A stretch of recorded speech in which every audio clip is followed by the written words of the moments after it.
quase 1h15, né, 1h10 por aí de seminário. Vamos passar, então, a palavra para o professor Luiz Felipe Spinelli, professor da Federal do Rio Grande do Sul. Vamos ouvi-lo, então, em relação às alterações na recuperação extrajudicial e aquele apontamento específico sobre a falência. Com a palavra, o professor Luiz Felipe Spinelli.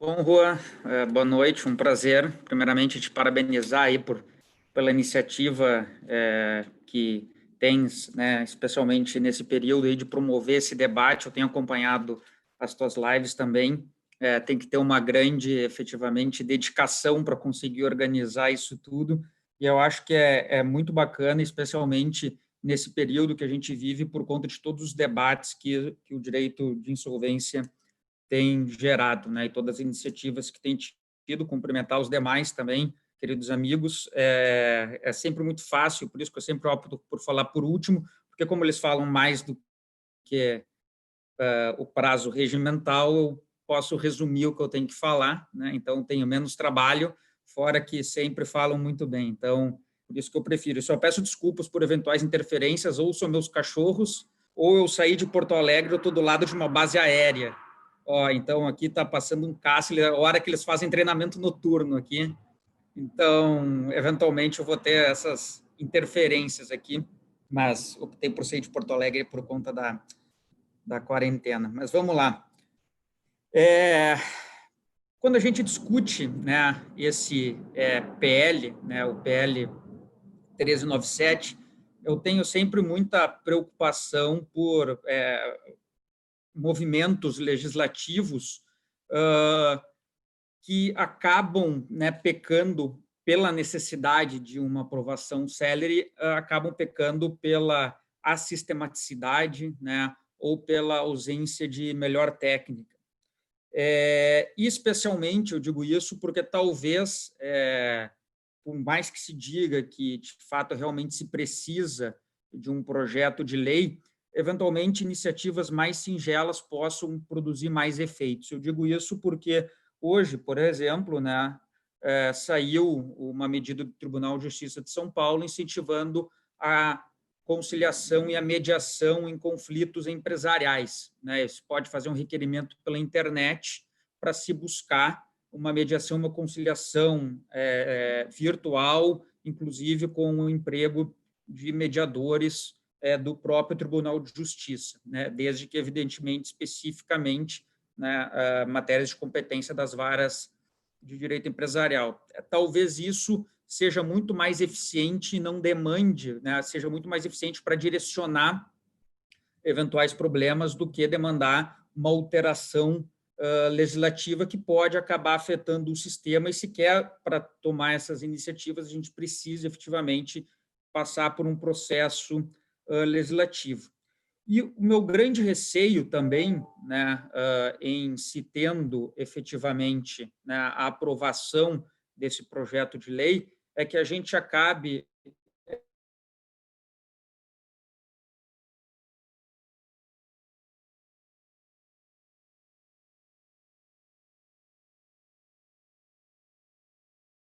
o receio aqui é que efetivamente a gente acabe perdendo mais uma oportunidade de efetivamente fazer as alterações que nós precisamos no processo legislativo, ou mesmo, né, ao se alterar a lei de falências, ainda que por um período curto de tempo, ainda que por um período transitório, justificado, sim, efetivamente, pela pandemia e por toda a crise que sugere, a gente acabe, ou a gente possa acabar gerando mais problemas do que soluções. E aqui, especificamente, no que diz respeito à recuperação extrajudicial, e eu também vou acabar falando um pouco de recuperação judicial, porque muitas das alternativas acabam, né, muitas medidas acabam sendo as mesmas, e também falência, sim, né, há avanços, né, há medidas que, inclusive, eu acho que deveriam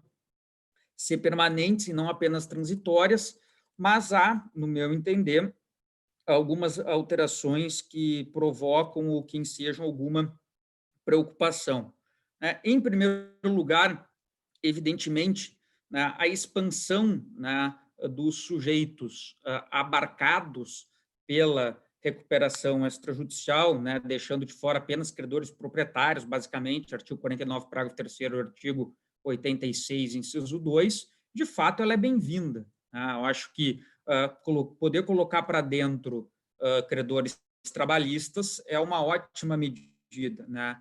Da mesma forma, a diminuição dos quórums, né, de aprovação para mais da metade de cada classe, espécie, a redação da lei de falências ela é um tanto quanto, né, problemática aqui, mas para mais da metade dos créditos de cada uma das classes ou espécies, efetivamente, ela é uma medida louvável. Né? Não tem porquê aquele número mágico hoje de 3/5 para aprovar. Isso efetivamente tende a ser uma medida muito profícua, da mesma forma como a possibilidade de ajuizar previamente com 1/3, né, com 33,3% dos créditos de cada classe, o pedido de recuperação extrajudicial com compromisso de até 90 dias, peticionar apresentando, né, os créditos, né, o crédito, o quórum de 50% mais um de cada classe ou espécie, também é medida extremamente louvável, e isso tende efetivamente a agilizar, né, a recuperação extrajudicial, eu acho que até incentivar o seu uso. Mas, a par disso, né, eu entendo que há algumas medidas, né, alguns dispositivos que tendem a gerar alguma discussão, ou quando não gerar discussão, e aí que é a minha maior preocupação, tendem a pautar a forma como se interpreta a lei de falências a partir de agora. Né? Se pegarmos, por exemplo, o artigo 8º do PL, ele faz referência à aplicação do stay period do artigo 6º à recuperação extrajudicial, algo que hoje, né, o regime de recuperação extrajudicial fala lá em suspensão de quem se sujeita, mas não especifica, né, não trata especificamente de um período específico. Então, de fato, o prazo de suspensão na recuperação extrajudicial deve ser o de 180 dias ou não, né? Ou ele se aplica, inclusive, para quem aderiu, né? Então, se eu aderi ao plano de recuperação extrajudicial, não é contraditório querer executar antes, ainda que já tenha expirado o prazo de 180 dias. Da mesma forma, né, eu tenho uma relativa preocupação aqui, ou um desconforto, com a possibilidade de apresentar novo plano de recuperação extrajudicial, da mesma forma como judicial. Por si só, isso não gera ou não deve gerar nenhum incômodo, porque é evidente que muitas empresas que já têm plano de recuperação judicial, já estão cumprindo, são afetadas, mas eu vou tratar indistintamente os credores pós-RJ, vou jogar na mesma classe dos credores pré-RJ, e se teve algum credor, evidentemente, que buscou financiar aquela recuperação judicial ou extrajudicial, não se faz nenhuma dissociação, pura e simplesmente se endereça todos da mesma forma. Igualmente, né, entendo eu, se a gente está no período pré-ajuizamento de recuperação judicial, extrajudicial, está num período de negociação ainda, reestruturei algumas dívidas, mas outras não, né, nesse período de suspensão, de renegociação, né, o período prévio, eu posso pura e simplesmente jogar todos já reestruturados para serem reestruturados novamente numa RJ ou numa extrajudicial? Em princípio, sim, porque eu não tenho nenhuma cláusula resolutiva como eu tenho na recuperação extrajudicial prevista em lei. Então, quer dizer, um credor de boa-fé que foi o primeiro a ser reestruturado, daqui a pouco ele vai sofrer uma segunda reestruturação se no acordo dele não tiver uma cláusula resolutiva dizendo que retroage, né, que voltam às condições originárias. Então, os acordos vão ter que contar necessariamente com uma cláusula resolutiva. Isso, evidentemente, eu vou discutir depois em recuperação judicial extrajudicial. É lícita uma cláusula resolutiva, que é tanta discussão que eu tenho, né? É lícita uma cláusula resolutiva pelo simples ajuizamento de uma RJ, questionável, né? Da mesma forma, né? Pura e simplesmente suspender, mesmo, né, durante a recuperação extrajudicial ou judicial, suspender execução de coobrigados, né, de garantidores. Isso faz sentido, na mesma linha que o Rodrigo colocou, sem nenhuma contrapartida, né? Se pegarmos o sistema americano, para liberar garantidor, né, eu tenho que cumprir alguns requisitos, né? Tem que ser essencial para o cumprimento do plano, tem que ser em benefício do devedor, assim por diante, mas vale pura e simplesmente exonerar sem qualquer justificativa, sem qualquer fundamento, né? Sequer a lei exige que efetivamente o garantidor esteja passando por uma condição de crise também, né? Pura e simplesmente é uma suspensão irrestrita, né? Isso tem justificativa, uma disposição, por exemplo, como essa, né? Me parece que é pegar a parte pelo todo, né? Então eu estou dando um benefício geral sem analisar caso a caso, sem qualquer filtro, né? Isso é motivo no meu entender, de grande preocupação. Igualmente, suspender qualquer cumprimento de obrigação de planos já homologados, né? Seja judicial ou extrajudicial, por 120 dias.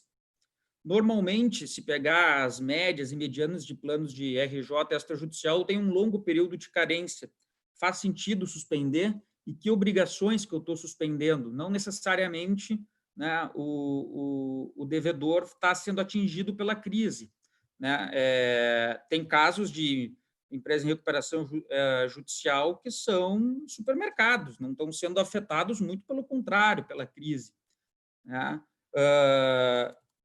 Igualmente, né, pura e simplesmente suspender, né, a possibilidade de convolução de recuperação judicial em falência me parece também uma medida indiscriminada, como está sendo proposta, um tanto quanto forte, né? E, por fim, liberar pura e simplesmente, né, como o artigo 13, inciso 4, libera 50%, né, das garantias dos credores proprietários recebíveis, né, sessão fiduciária, dizendo que eles devem ser recompostos, né, e pagos em até 36 meses, me parece que é uma medida um tanto quanto lacunosa, né? Tá, mas o que ocorre se eu não recompor? Ele é quirografário, ele tem algum benefício na falência ou ele vai como quirografário? E se eu votar um plano nesse meio tempo, esses 50% que foram liberados para o devedor, ele vai votar no plano de recuperação judicial ou não? Que é o que acontece hoje com muitas instituições financeiras, né? Tem decisões liberando recebíveis e acabam ficando no limbo, né? Acabam ficando na nuvem, porque não estão dentro nem estão fora da recuperação judicial. Eu libero, mas tá, qual que é o tratamento que eu dou para esse crédito que foi liberado? Né? O que acontece se eu não reconstituir essa garantia? Né? Se eu reconstituir, tudo bem. Se eu cumpro a obrigação, tudo funciona, fica todo mundo feliz, vai para casa, né? Agora, se efetivamente a gente tem que regular aqui numa situação de estresse, quando não tem o cumprimento, né? Então, essas são dúvidas que efetivamente, né, eu tenho e eu questiono, por isso que eu questiono muitas vezes o endereçamento que o projeto de lei tem dado. Fora que, por exemplo, não endereça em nenhum momento, e é isso que eu acho que é o principal, e eu vejo pouca gente comentar, e aqui eu já encerro, né, por conta do adiantado da hora. Todos esses acordos, todas essas negociações, por exemplo, que eu fizer antes, eu não tenho qualquer proteção contra eventual ineficácia numa falência, né? Ou uma eventual ação revocatória. A ação revocatória, tudo bem, tem que ter comprovador, uma fé, etc. e tal, mas uma ineficácia, não tem qualquer proteção numa ineficácia. Então, eu vou de boa fé regular, negociar numa situação de estresse e depois ter uma falência e o negócio é desfeito. Da mesma forma, né, eu não tenho nenhum incentivo a financiamento na RJ e na extrajudicial, sequer nenhuma proteção, né, nessas recuperações, o projeto de lei não está trazendo. Então, assim, o que a lei, no meu entender, poderia dar, que é viabilizar, criar marcos para viabilizar em dinheiro novo nos processos de recuperação, isso não tem. E para o pequeno empreendedor, de novo, né, o sistema ele já é inacessível, usualmente, e eu acho que a gente perde uma oportunidade de viabilizar, né, como comentaste no início, né, diversos restaurantes aqui ao redor onde eu moro não vão mais abrir. Bom, então por que a gente não endereça isso de uma vez, uma espécie de fresh start, por exemplo, né? Essas pessoas muitas vezes vão ficar feito zumbi, né, vivendo, como o professor Satiro diz, de corpos alheios, vão ficar com dívidas para o resto da vida, né, não vão conseguir mais ter, muitas vezes, são empresários individuais, não vão mais conseguir ter conta em banco e assim por diante. Por que a gente, então, não aproveita essa oportunidade para endereçar uma solução para essa imensa maioria de empreendedores que serão atingidos, né? Então, acho que são essas as minhas preocupações, né? De novo, também aqui citando novamente o professor Satiro, é muito mais fácil ser estilingue do que ser vidraça, né? Então, é muito mais fácil atirar pedras, criticar, do que fazer, né? Quem sabe faz, quem não sabe dá aula, né? Então, assim, então, é claro que é muito fácil olhar o projeto de lei e criticar. Ele, claro que tem seus méritos, né? E ele busca endereçar uma situação para a qual a gente não tem resposta, né? Efetivamente, a gente está vivendo uma situação inédita, a gente não sabe o que vai acontecer. Só que eu questiono se o endereçamento que está sendo dado efetivamente é o melhor ou se a gente não está repetindo mais do que a gente fez até aqui e que, infelizmente, tem se mostrado insuficiente para viabilizar efetivamente que o direito da insolvência seja mais eficiente no nosso país. Então, dito isso, agradeço novamente as palavras e espero não ter passado o meu tempo. Meu amigo Spinelli, você foi o único que respeitou o horário, o tempo que nós havíamos combinado. Como você bem disse, né? Fica por último porque você respeita os horários, né? Então, eu quero agradecer a sua exposição, né? A gente tem aqui algumas perspectivas realmente que podem ser melhoradas, mas sobre a questão da resolução que você mencionou do TJ de São Paulo, embora tudo seja tudo que venha a tratar da insolvência, eu acho que todas as iniciativas têm o seu lado positivo, mas algumas questões que me deixaram dúvidas sobre a eficácia da resolução. Primeiro, o fato de ser uma resolução de um tribunal, né? Segundo, porque teria pelo que eu entendi, haveria uma audiência com o juiz togado para só depois passar para a mediação, e a mediação teria que ter um mediador que fosse do próprio tribunal, ou seja, alguém que estivesse cadastrado no tribunal como mediador, e posteriormente teria que ter a anuência das duas partes.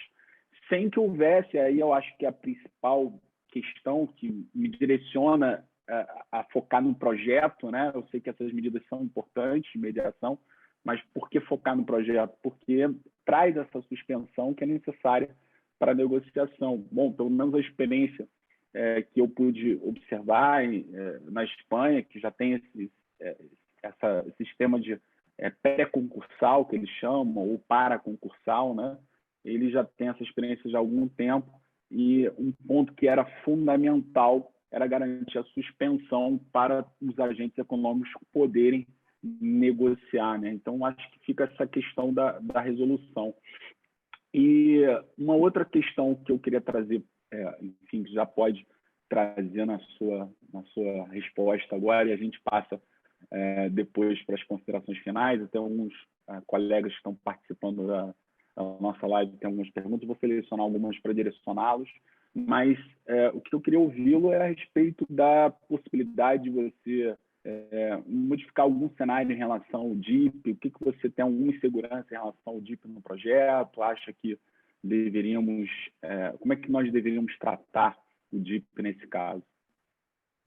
Não, obrigado, Juan. Eu, particularmente, também tenho as mesmas dúvidas sobre, né, o provimento do Tribunal de Justiça de São Paulo. Também não sei se vai funcionar, mas eu acho que é uma iniciativa louvável e que busca, especialmente também agora, num cenário que a gente não tem ainda o PL aprovado, né, acho que busca dar um direcionamento, acho que pode ser útil, se bem que eu também tenho dúvidas de como, além de não ter a suspensão específica, né, de como viabilizar, eventualmente, negociações de grande volume ou de muitos contratos. Eu não sei como é que isso vai funcionar, né? De qualquer forma, a minha grande preocupação, acho que no projeto, é que o endereçamento dado ele não busca distinguir quem é grande e quem é pequeno, né? Aqui a gente está pegando, aqui usando o exemplo que o João Pedro colocou no início, desde o tatuador até a Vale do Rio Doce, né? E basicamente dando o mesmo tratamento, a não ser com a flexibilização do regime, né, de alteração do regime de MEPP, que já se provou ineficiente. Então, por isso que eu acho que, especialmente para MEs-EPPs, se deveria, o professor Cássio Cavalli também já tem publicado alguns artigos e defende isso longamente, né, se deveria efetivamente pensar num discharge aqui, né, algo mais eficiente para essas pessoas, porque efetivamente essas pessoas, infelizmente, elas não vão voltar, né, elas não vão voltar. Especificamente ao DIP, né, o que me preocupa é que hoje a gente continua sem qualquer mecanismo de financiamento, né, em empresa em recuperação. A própria lei hoje ela é omissa e a gente pode, eventualmente, questionar se o que a gente já teve no país chegou a ser uma espécie de DIP, né? Então, talvez aqui aproveitar o que já vinha no PL 10.220 e tentar viabilizar isso, porque eu acho que esse vai ser um grande desafio que a gente já enfrentava, que a gente já enfrenta, a rigor, no regime em vigor e que eu acho que tende a dificultar ainda, né? Que é efetivamente o problema de liquidez, caixa para empresas em recuperação, né? Então, acho que aqui sim se poderia aproveitar algo, né, que já está no projeto 10.220 e tentar transpor para cá da mesma forma como outros mecanismos, como a ausência de sucessão e recuperação extrajudicial e assim por diante, né? Claro que, efetivamente, com uma fiscalização do Ministério Público e assim por diante, né? Procedimento público de alienação e tudo mais, né? Porque eu não posso também ter ausência de sucessão e fazer tudo a calada da noite, né?